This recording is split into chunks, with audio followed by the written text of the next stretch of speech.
स्वागत है दोस्तों स्टडी फॉर यूपीएससी में। अब आज हम लोग विशेष बहुमत पढ़ेंगे। इससे पहले हम लोग साधारण बहुमत और प्रभावी बहुमत क्या होता है पढ़ लिए। पॉलिटी पार्ट थर्ड आज हम लोग पढ़ने जा रहे हैं। देखिए, तो विशेष बहुमत जो होता है आपको 2/3 बहुमत होता है। एग्जाम्पल के लिए मान लीजिए कि 100% है, उसका 2/3 कितना हो जाएगा 66.6 होगा, तो वो लगभग हम 67 मानेंगे। तो अगर कोई इतना मेंबर इसमें क्या कर रहा है कि बहुमत कर रहा है तो इसको कहेंगे 2/3 बहुमत। ठीक है, वोटिंग कर रहा है तो 2/3 बहुमत। ये 3 प्रकार के होते हैं। पहला विशेष बहुमत टाइप 1। तो देखिए, टाइप 1 के लिए 2 शर्त है। पहली बात तो ये है कि उपस्थित एवं मतदान करने वाले सदस्यों का 2/3 होना चाहिए, और वो जो 2/3 होगा वो मोर देन 50% प्लस होगा किसी भी हाउस का। यानी कि अगर मान लीजिए लोकसभा है तो लोकसभा का, राज्यसभा है तो राज्यसभा का। ठीक है, इतना तक में कोई दिक्कत। और ये जो बहुमत होता है वो आपको प्रयोग होता है किसके? संविधान संशोधन के लिए, एचसी और एससी के जज के लिए हटाने के लिए, कैग को हटाने के लिए, मुख्य निर्वाचन आयुक्त को हटाने के लिए। ठीक है, तो ये जो विशेष बहुमत टाइप 1 है उसका प्रयोग कहाँ होता है? तो संविधान संशोधन विधेयक के लिए, सुप्रीम कोर्ट, हाई कोर्ट के जज के पदमुक्ति के लिए, कैग के पदमुक्ति के लिए और मुख्य निर्वाचन आयुक्त के पदमुक्ति के लिए। ठीक है, थोड़ा सा इसको समझते हैं एग्जाम्पल के तौर पर। ठीक है, जैसे मान लीजिए कि किसी दिन मान लीजिए 200 व्यक्ति है आपको जो प्रेजेंट हुआ है। ठीक है, तो ये प्रेजेंट हो गया, और मान लेते हैं उसमें से 180 व्यक्ति जो है वोट किया है। क्या किया है? वोटिंग किया है। तो हमारे लिए प्रेजेंट एंड वोटिंग क्या हो जाएगा? 180। तो यहाँ जो आपका वर्ड यूज किया गया है प्रेजेंट एंड वोटिंग, यानी कि उपस्थित एवं मतदान, तो हमारे लिए क्या हो जाएगा? 180 व्यक्ति जो प्रेजेंट भी किए है और मतदान भी किया है। ठीक है, अब इसका 2/3, तो 2/3 कितना हो जाएगा? 60। ठीक है,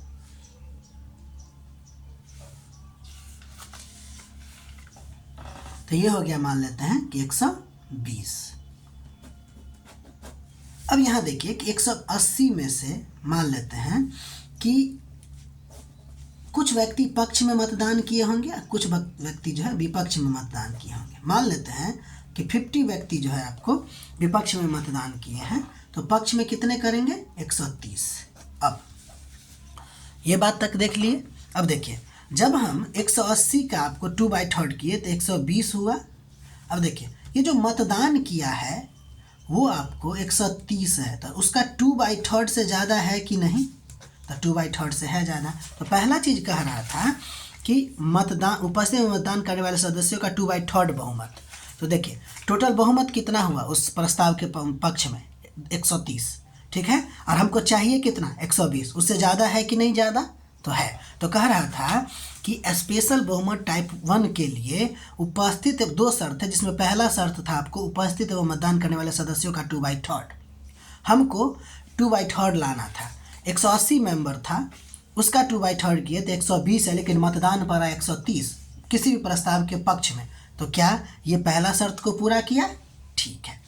दूसरा शर्त को देखते हैं। दूसरा शर्त कहा था आपको कि more than 50% of the total member of the house. Total member of the house का 50%। मान लेते हैं कि अगर हम आधा की बात कर रहे हैं, अगर लोकसभा की ही बात कर ले, तो आधा कितना हो जाएगा? 272। आधा कितना हो जाएगा? 272। तो कहा कि 50% प्लस 1, आधा से ज़्यादा कितना हो जाएगा? आपको कुल का आधा इतना हो जाएगा। ठीक है, अब देखिए, पक्ष में मतदान कितना है? 130, और कहा था कि मोर देन 50% प्लस 1 होना चाहिए, दूसरा शर्त। लेकिन यहाँ पर आपको ये कम हो गया 272 से। ठीक है ना, क्या हो गया? 272 से कम हो गया। तो पहला शर्त तो पूरा कर रहा था कि 2/3 बहुमत होना चाहिए, और 2/3 से 10 ज़्यादा था। लेकिन दूसरा शर्त कह रहा था कि आपको टोटल मेंबर का 50% प्लस 1 भी होना चाहिए। तो ये 130 ही हो रहा है, लेकिन 50% प्लस 1 कितना होगा? 272 होना चाहिए, जो कि यहाँ पे नहीं हुआ। तभी ये क्या होगा? ये जो प्रस्ताव है आपको वो यहीं पे ख़त्म हो जाएगी। ठीक है, तो ये था आपको विशेष बहुमत टाइप 1। इसलिए यहाँ 2 शर्त पूरा होना बहुत ज़रूरी है। अब हम बात करते हैं विशेष बहुमत टाइप 2 का। ये बहुत सिंपल है समझने में कि उपस्थित और मतदान करने वाले सदस्यों का 2/3। ठीक है, मान लेते हैं कि प्रेजेंट कितना है 200, उसमें से 180 लोग वोटिंग किया तो इसका 2/3 जो कि 120 हो रहा था, तो बस काफ़ी है, यही इतना ही में आपको ये बहुमत पारित हो जाए, ये इस बहुमत से कोई भी प्रस्ताव पारित हो जाएगा। ठीक है, इस बहुमत का प्रयोग करके आर्टिकल 249 और आर्टिकल 252 में किया जाता है। ठीक है, ध्यान दीजिए, आर्टिकल 212 जो है, आर्टिकल 249 और आर्टिकल 212 में के तहत इस बहुमत का प्रयोग किया जाता है। ध्यान दीजिए, आर्टिकल 212 जो है आपको, वो है आपको राज्यसभा अगर चाहे तो किसी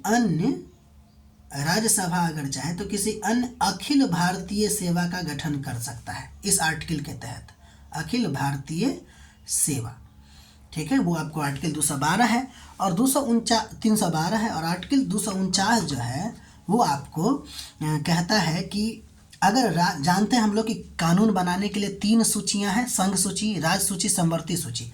तो अगर राज्यसभा चाहे तो इस आर्टिकल का प्रयोग करके और इस वोट यानी इस बहुमत का प्रयोग करके राज्य सूची के कोई विषय को, राज्य सूची के विषय पर कानून बना सकता है, उसको राष्ट्रीय महत्व का मान के। ठीक है, तो ये आपको 249 और 312 के बारे में भी आपको पता चल गई। ये विशेष बहुमत टाइप 2 है, उपस्थित व मतदान करने वाले सदस्यों का 2/3।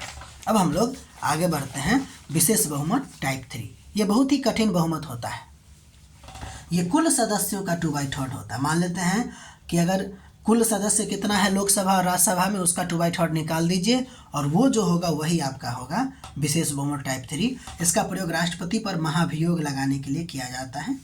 ठीक है, एक ही है जिसमें महाभियोग, एक ही मतलब कि विशेष बहुमत टाइप 3 जो है आपको एक ही पर प्रयोग होता है, जिसका नाम है राष्ट्रपति पर महाभियोग। ठीक है, ध्यान दीजिए, महाभियोग से रिलेटेड 2 टर्म आपको बताने जा रहे हैं कि आर्टिकल 256 में राष्ट्रपति को महाभियोग द्वारा हटाया जाएगा, ये बात लिखा हुआ है, जबकि आर्टिकल 261 में महाभियोग के द्वारा हटाने की जो प्रक्रिया है, यानी कि राष्ट्रपति को महाभियोग द्वारा हटाया जाएगा, इसके लिए क्या प्रक्रिया है वो लिखा हुआ है आपको आर्टिकल 61 में। दोनों में आप अंतर समझ गए। पहला में 56 में कहता है कि राष्ट्रपति को जो हटाएंगे ना, वो आपको आर्टिकल 56 के तहत हटाएंगे, यानी कि महाभियोग के द्वारा हटाएंगे। लेकिन हटाने की क्या प्रक्रिया होगी वो आपको 61 में, यानी कि महाभियोग की प्रक्रिया कैसी होगी वो आपको आर्टिकल 61 में है। ठीक है, अब हम अगला चीज़ पढ़ने, हालांकि कुछ और भी टर्म हैं, जैसे कि एक वर्ड आता है जिसका नाम है कोरम।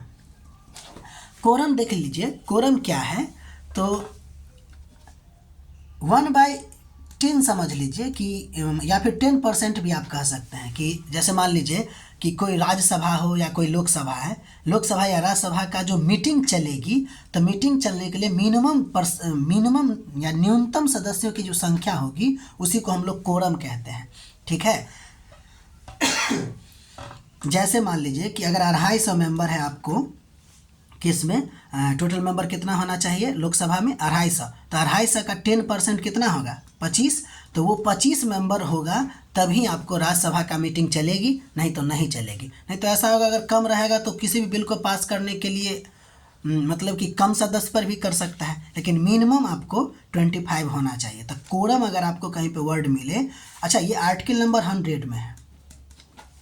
कोरम अगर पूछा जाएगा क्या होता है, तो सिंपल शब्द में समझिए कि कोरम का मतलब न्यूनतम सदस्य की वह संख्या जिससे कोई मतलब कि राज्यसभा या लोकसभा का मीटिंग चल सकती है, जो 10% होता है।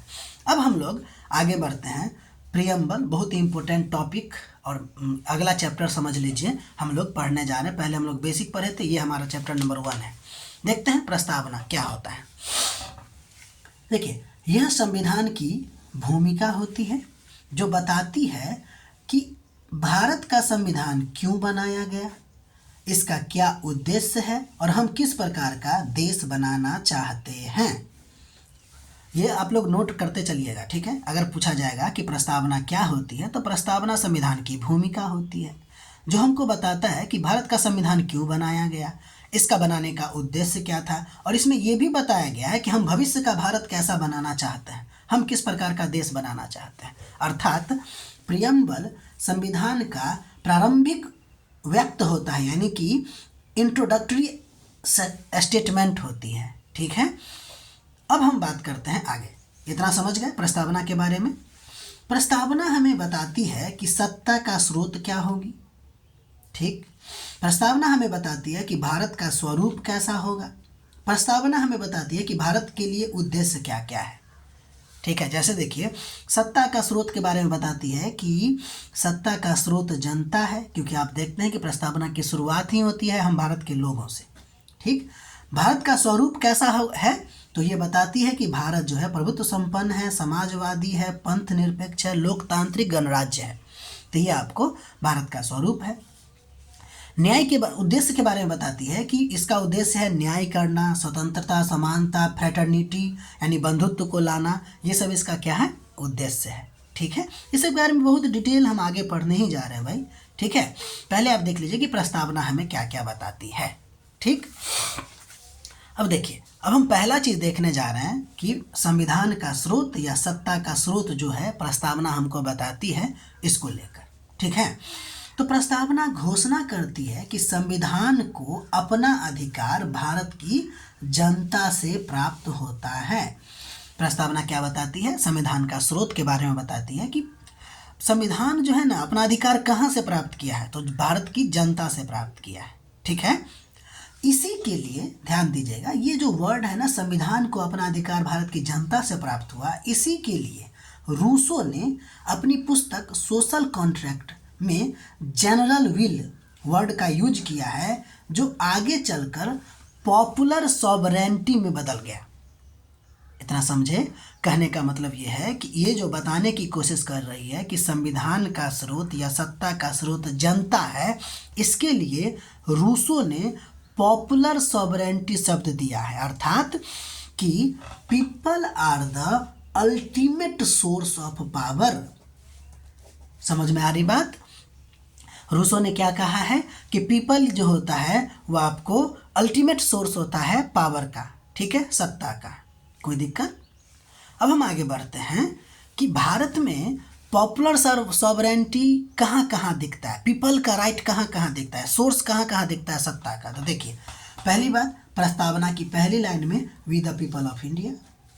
इलेक्शन में आप देखे होंगे कि लोकतांत्रिक चुनाव में बाई जनता वोटिंग करेगी तो ही आपको जो सरकार बनेगा। राइट टू वोट लोगों के पास है, गवर्नमेंट जो है जनता के प्रति जवाबदेह होती है। इस सब में आपको पॉपुलर सॉवरेंटी दिखा होगा। आपने पॉपुलर सॉवरेंटी शब्द पढ़ा है कि नहीं? Voice of the people is the God of, मतलब कि voice of the God is the, समझ लीजिए कि पीपल का जो वाणी है ना वो गॉड की वाणी है। कुछ इस तरह से इन्होंने वर्ड यूज किया है। ठीक है, voice of the God is the voice of the people, इस तरह से समझिए उन्होंने वो वर्ड यूज किया था, हमने ये वाला वर्ड ही यूज किया है। ठीक है, पीपल जो होता है वो अल्टीमेट सोर्स होता है पावर का।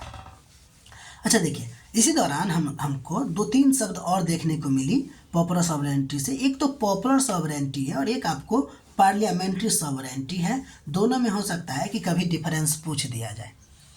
ठीक है, तो देखिए, पॉपुलर सॉवरेंटी का मतलब होता है कि पीपल जो है वो सर्वोच्च है, जबकि पार्लियामेंट्री सॉवरेंटी का मतलब होता है संसद सर्वोच्च है। ठीक है, अच्छा, पॉपुलर सॉवरेंटी का सोर्स क्या है? तो पीपल है। अभी हम लोग देखें कि पॉपुलर सॉवरेंटी जो है वो किसके द्वारा आती है? तो पीपल के द्वारा आती है, जबकि पार्लियामेंट्री सॉवरेंटी जो है उसका सोर्स क्या है? पार्लियामेंट है। अच्छा, पॉपुलर सॉवरेंटी को भारत में अपनाया गया है, जबकि पार्लियामेंट्री सॉवरेंटी को कहाँ अपनाया गया? यूके में अपनाया गया है। ठीक है, इसलिए यूके में जो है कौन सर्वोच्च है? तो यूके में सर्वोच्च है आपको पार्लियामेंट। ठीक है, अच्छा, यहाँ पे एक क्वेश्चन है आपके लिए कि भारत के संविधान की प्रस्तावना we the people of India से शुरू होती है। क्या वास्तव में भारतीय संविधान जनता के द्वारा ही बनाया गया है? आलोचनात्मक विश्लेषण कीजिए। ठीक है, ये मन में आप लोग को उठता होगा कि हमारा जो संविधान है वो आपको ग्रहित संविधान है, यानी कि हम लोगों ने ग्रहण किया है, खुद से बनाया नहीं है। तो ये सब वर्ड जो है आप उस सब को ध्यान रख के इसको बनाने की कोशिश कीजिएगा। इस वर्ड को ध्यान दीजिएगा, आलोचनात्मक टिप्पणी करना, यानी कि ये जो वर्ड हम आपको लिखे हैं गलत लिखे हैं। मतलब कि इसको समझिए कि आलोचनात्मक टिप्पणी करने का मतलब क्या है कि जो इसका विरोध कर रहा है ना, उस विरोध को आप ख़त्म करने की कोशिश कीजिएगा। ये होता है आलोचनात्मक टिप्पणी। ठीक है, चलिए इसी के साथ हम लोग आज का लेक्चर ख़त्म करते हैं। आप लोगों से रिक्वेस्ट है कि आप लोग लाइक कीजिए, सब्सक्राइब कीजिए अच्छा लगे तो, और साथ ही साथ आप हमें कमेंट कीजिए कि क्या हम कहाँ पे गलतियाँ कर रहे हैं जिसको हम सुधार सकें। ठीक है, चूँकि हम भी चाह रहे हैं कि लोगों को बेहतर सोर्स मिले, और इसके लिए हमको और क्या ऐड ऑन करना होगा ये सब आप लोग को बताना चाहिए। ठीक है, तब तक के लिए अपना ख्याल रखिए, पढ़ते रहिए, नोट बनाते रहिए और मैचिंग भी कीजिए कि कहाँ क्या सब मिलता है। ठीक है।